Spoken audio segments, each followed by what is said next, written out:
তোমরা সবাই? আমি তো অনেক ভালো আছি, আশা করি তোমরাও অনেক ভালো আছো। অনেক দিন পরে আবার চলে আসলাম তোমাদের সাথে নতুন একটা মিনি ব্লগ নিয়ে। আগের রাতে তোমার মেহেন্দি গুলিয়ে রাখছিল, তো বললো কি আয় যদি লাগাবি। আমি যেহেতু মাথার মধ্যে কোনো কালার আর হাইলাইট করি না, তাই আমি মেহেন্দিই লাগানো প্রিফার করি। সবার আগে তো আমি একটা পিল অফ মাস্ক লাগাই নিয়েছিলাম, তারপর মা বললো কি আয় ফটাফট লাগাই দিই।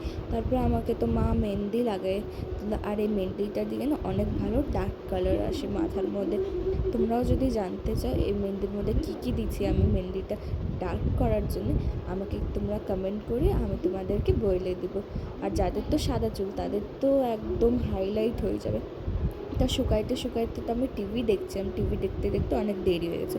তারপর আমি চান টান করে খেয়ে দিয়ে ছাদে চলে গেছিলাম। আজকের ওয়েদারটা না অনেকই দারুণ, তো আমি ওয়েদারটা এনজয় করি। তোমরা যেতে যেতে চ্যানেলটাকে সাবস্ক্রাইব করে দাও, ভিডিওটাকে লাইকটা দাও।